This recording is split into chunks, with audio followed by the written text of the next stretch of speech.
All right, what up, people? It's your boy Chig from Gooner coming to you with episode 20 of the Gooner Show. And wow, what a journey it's been. So, on my 20th show, I kind of had this thought that, because it's a bit of a milestone show in that I've done 20 of these things now, it'd be a good time to make some announcements in terms of going forward and how I'm going to structure the show. So this will be the boring part of the episode, so I don't mind if you skip ahead if none of this is of particular interest. But I'm hoping if you're subscribed to this place, this will be of interest to you. So I've kind of had some feedback from people and just monitoring my own viewing figures and things that I know that are interesting to you guys. So what I usually try and do, Gooner Eagle Eye episodes every Tuesday, Wednesday, or Thursday. It's never usually consistent because it depends if it clashes with midweek games, and it depends on my own availability, and quite frankly, it depends on if there's any news. And I've always tried to make it more of a kind of a news episode, if you like, a way of me trying to kind of cover my own thoughts and my own kind of my own general thoughts about Arsenal news, and that's what I specifically wanted my midweek show to be, because you guys know I do my preview shows, I do my review shows, and that's generally where I get my most views. That's where people are most interested. That's where people are most engaged. And I feel like going forward, I'm probably going to cap it at 20 in terms of my midweek shows.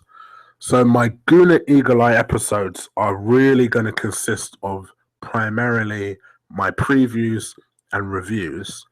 And what I will have going forward is my Gooner Eagle Eye episodes will be merely for special guests, for people that I intend to have on, and just general thoughts about the season as they see it, stories going forward, transfer news. So particularly when the transfer windows are open, that's where I notice that my viewing figures tend to be pretty high when it comes to Gooner Eagle Eye episodes.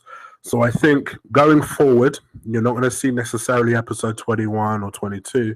What you're going to see going forward is Gooner Eagle Eye specials.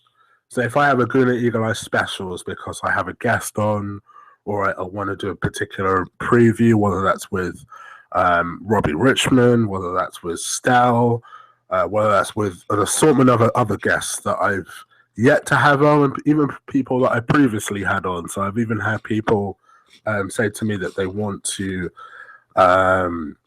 have me on with someone I've had on previously, Jay, one of my actual friends, who I intend to get back on. Pretty interested in that one because I got a lot of figures for that. I got a lot of viewer figures for that. But a lot of people with thumbs down. So I'm like, okay, well, this don't tally up. I'm getting a lot of tweets requesting for Jay, but the video itself was a lot of thumbs down. Sorry, Jay. There were a lot of thumbs down on that video. I ain't going to lie. So, yeah, that one's kind of weird. But yeah, so I still intend to do that going forward. So in future, what you will see from me isn't necessarily midweek shows, but what you will see are previews, reviews, and special guests going forward. So yeah, this will be my last Gooner Eagle Eye episode 20. So yeah, my last episode. But there'll still be a lot more previews and reviews coming from me going forward. Also going forward, I don't know if it's a good time to announce this because we're still in the early stages of discussing it. You've probably seen me do shows with Stel before. If you've not, go back and listen. I've done 3 shows with him now. I've done 2 with just us by ourselves, and I've done 1 with Robbie Richmond and him. He's a Man United fan. I know. Cut him some slack though. He's all right. He's a good guy.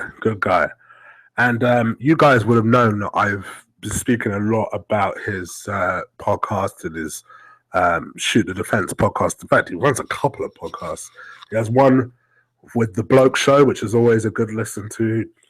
Always a good listen to, particularly if you're stuck on a train like me most mornings going to work and you just want something to listen to. His Shoot the Defense podcast or his Bloke Show podcast are always really good listens to. We're actually talking about me being a segment as part of his podcast. So I told you, this thing is slowly but surely growing.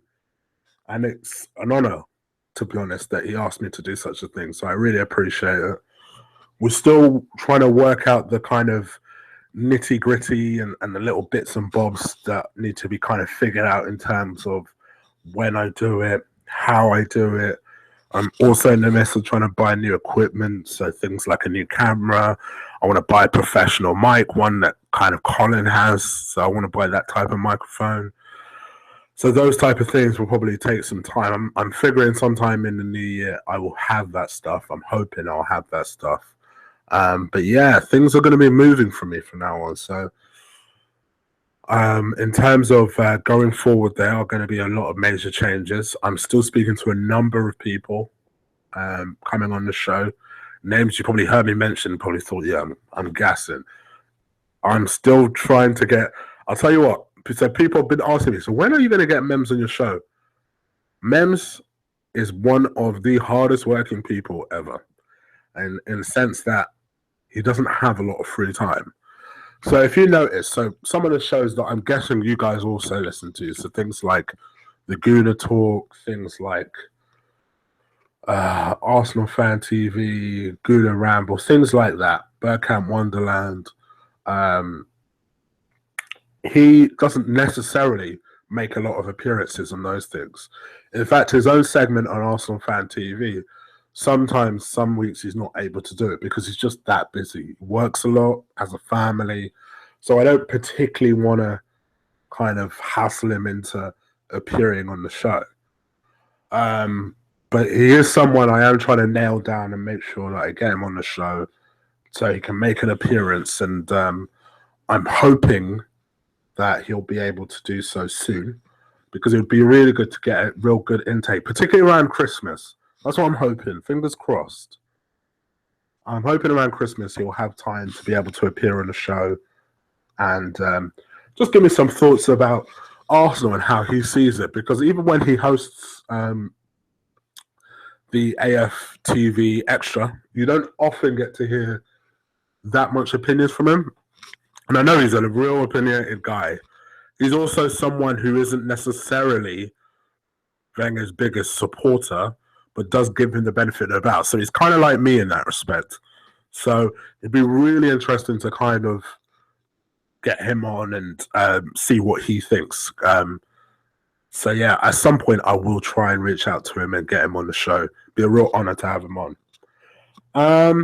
And yeah, and a few other faces that you would be surprised that I might be able to reach out to and get on the show. So just bear with me. I know you guys like it when I seem to have guests on. Judging by my viewing figures and my thumbs up, you guys seem to love people coming on the show, apart from Jay, apparently. Although the tweets I've been getting, like I say, don't seem to support that, so I don't know. I don't know what you guys want. I'm kind of guessing at this point. So yeah, I think one of the main reasons I really wanted to do a show was kind of give my thoughts about, well, 2 nights ago, really. 2 nights ago, I was so angry. And I guess deep down, I knew going into the game that it was a game I was very wary about. It was a game that I felt like if we didn't perform anywhere near our potential, we would lose. We didn't perform anywhere near our potential, so it should technically be no surprise that we lost. But it was a surprise in a way because I just didn't anticipate that. I didn't anticipate how almost submissive we were. Almost, it's just like we kind of, I wouldn't even necessarily say it was arrogant. We just seemed so lackluster. We seemed so resigned to, kind of almost this whatever attitude. And that's what I hate about Arsenal. You can't trust them with anything. It's like when the pressure's on, they'll bottle it. Or sometimes if they're too comfortable, then they arrogantly play. this was a mixture between the two performances for me. And for me, to be honest with you, it's not the ability of the players. To be perfectly honest, even though I'm not Wenger's biggest supporter, it's not even the ability of the manager. It's everything about the mentality of the players and the manager. How the manager sets them up, how he motivates them, and what the hell the players do on the pitch. There's no way that Everton team is better than me. They're better than us. No way in a million years. But after the first 20 minutes, it was very apparent that it was too easy for us. And for me, that worried me more than anything. Because if it was too easy and we're 2 or 3-0 up, fine. But it was too easy and we barely got that one goal. Let's be honest. And that, for me, worried. Sorry, I'm saying for me a lot. I'm just catching myself. That did worry me a lot. I don't know what sort of performance will turn out against City. I do have this feeling we'll win. I am very fully expecting some egg on my face, just in case Arsenal embarrass me again. But I like I said it before and I say it again. Something tells me we'll win that game. I have no idea why I'm so confident, but I feel like we'll win that game. So let's see. For me, it's a big test. It's something that we have to rise to. If we have any ambition to win the league, this is the type of team we beat. I don't care if potentially they are the best team in the Premier League, because quite frankly, Chelsea are the best team in the Premier League, and we destroyed them. So let's destroy these guys. I know it's away, but until Tuesday, we were the best team in the land when it came to playing away. So I don't really understand why we can't beat a team who, let's face it, are not physically going to kick us off the pitch. They're going to play football. They're going to play our type of football. They're going to try and play Pep's type of football. The problem is that they don't have good enough players to play Pep's type of football. So it's just about approaching that game with a positive mindset that they're going to win that game. That they're not going to show this team any respect, and they are going to win that game. And that is what I want to see from my Arsenal team. I don't want to see that Everton performance ever again. I want to see us putting 100%. And if we put 100% and a team is lucky and beats us on the day, I can take that. It'll be difficult, but I can take that. You know, if it's just us, a lack of finishing, I could take that. What I can't take is that lackluster crap. So I'm hoping we refocus, we re-energize, and we press forward when we go into that Man City game. And I guess the only other thing I really wanted to share with you guys, I guess before I wrap this up, is so I'm starting to see a lot of stories about Arsenal and particularly transfers. And in my mind, I'm thinking to myself, wait a minute, what? Because I'll be honest with you, when I think about Arsenal and being in the Premier League, I'm not really thinking about us in January, you know. I'll be real with you. I'm hoping that we buy. I'm hoping that, you know, that we do something, but I wouldn't necessarily be as disappointed as I normally am when it comes to us and not buying in the Premier League. Because one could argue that the squad is good enough. Yeah, ideally, particularly in the summer, there are changes I'd make, you know. I'd look at that left-back position.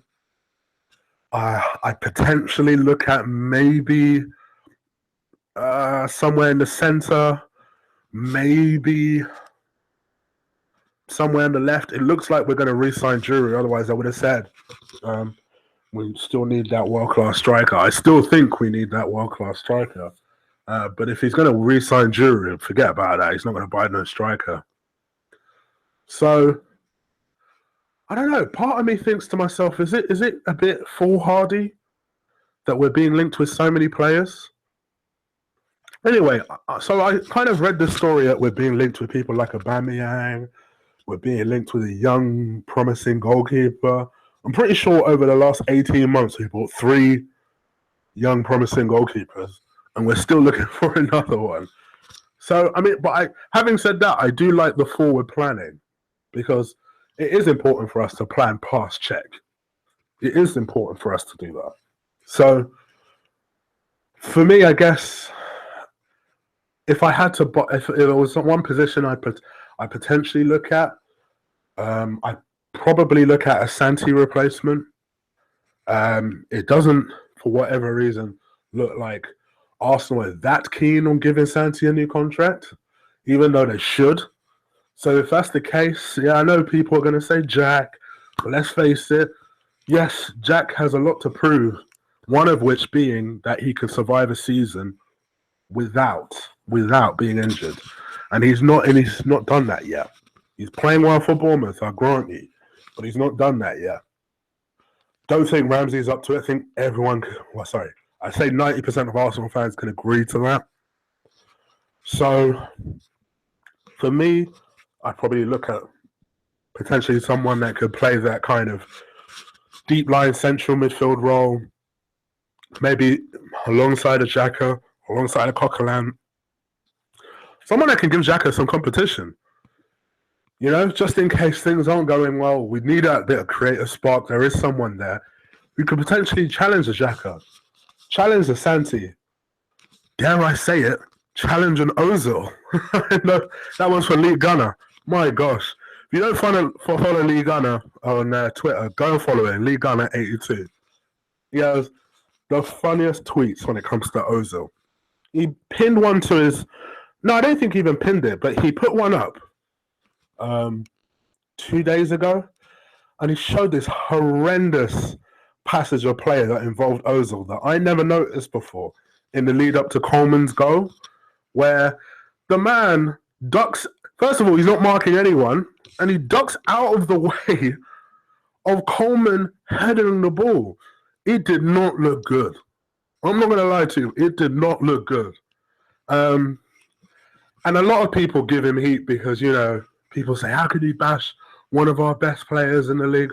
Listen, 42.5 million, and this is where I do agree with Lee. 42.5 million doesn't mean you're immune to criticism. If you're playing shit, you should be called out. And let's be honest here, he's been playing shit. He has been. He just has been. You know, for me, I've said it on this channel, and I'll say it again. For me, when he's on his game, he's the best number 10 in the world. And you know what? Lee says the same. Lee says he knows he has it in his locker, but his frustration is the fact that more often than not, he doesn't produce it. And I do see him getting bashed often, and I always find it funny because I know deep down Lee doesn't take it personally, he just laughs it off. So I laugh it off. But there's nothing that Lee's saying that's outrageous. For 42.5 million, Troop said it the other day on Arsenal Fan TV, you expect the very best performances when you pay that type of money. You do. I know the world's going crazy and you get people that are paying like 90 million for Paul Pogba. But let's be real here. Even Man United fans would admit, yes, they're all prepared to give him time. I understand that. But even Man United fans will sit here and admit that they expected a little more from Paul Pogba this season. They did. And you know what? Maybe he's starting to get there. You know, I saw he scored the other day. I noticed apparently his performances are getting better according to my dad and a couple of Man United friends I have. But when you spend that type of money, you expect the best. I don't expect my 42.5 million signing, who's supposed to be doing a defensive job in the box, to be ducking out of the way of a heading opportunity that who knows may, not saying would have, may have led to at least a point, if not winning the game. Remember, Coleman's goal was an equalizer. I think. Yeah, it was the equalizer, because actually Williams' one was the second one. So who knows, if we'd gone into that halftime 1-0 up, and then regrouped, who knows what would have happened? And trust me, if you guys ain't seen it, go and watch that clip.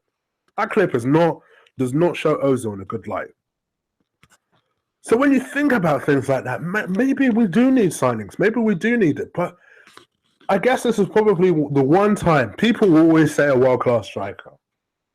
Forget that in January. Let's just be real. Griezmann ain't coming in January. Aubameyang ain't coming in January. People are looking on Draxler. People are comparing Draxler to Van Persie. I like Draxler as a player. I don't like him for 60 million. I don't like him for 50 million. For 40 million, for 30 million, maybe. I'd be surprised if Wenger sanctions a 30 million player for an attacking player. I think Wenger will reason that Iwobi's coming on, that Ox is coming on, that Theo is coming on. So he'll probably reason, well, why do we need a Draxler? And to be perfectly honest, it'd be difficult to argue. And I know there'll be people like Colin that I can imagine say, no, get someone like that in. For me, I wouldn't want us to buy a player for buying a player's sake. I want us to buy a quality player. Someone who can add something to the team. You know, someone who, for me, can give us a bit of creative spark when we are lackluster, when we don't look like creating chances. And let's be honest, a few times this season that has happened. You know, Leicester away springs to mind. Tuesday springs to mind. You know, even last spells against Burnley spring to mind. Where we just look a bit flat and we just need something to create, somebody to create. And that does worry me going into the City game. It does make me think to myself, do you think Wenger might play Coquelin and El Nene together because he's worried about that City attacking threat? God, I hope not. For me, I hope that if Wenger does look in the market, I'll be very surprised. I'll be honest. I can't see him buying anyone. I think, rightly so, his first priority will be trying to secure these people to long-term contracts. Remember, he's got very important players who need to sign on the dotted line. You know, remember, forget the big two at the moment. You still got people like a Giroud. One, I'd be tempted to give him a year. I'd give him another year. Coquelin, for me, particularly recently, he's been one of our best players. Sign him up. You know? Santi, I don't know what we're wasting time for. Sign him up. You know? This ain't rocket science. Koscielny, sign him. Even though lately he's been dipping, I still sign him up. And then you got your big two, Sanchez and Ozil. For all of the problems I have with Ozil, he's still one of our best players when he wants to be. So I would still say sign him up. And Sanchez, for me, give that man an open blank checkbook and say, what do you want, star? You know, for me, it does make me feel sick that footballers need 200,000, 300,000, and you're thinking to yourself, my gosh, it's just silly money, it's crazy money. But for me, if Sanchez wants his 250, sign the brother up. I don't think he had the greatest game on Tuesday, the way certain people do.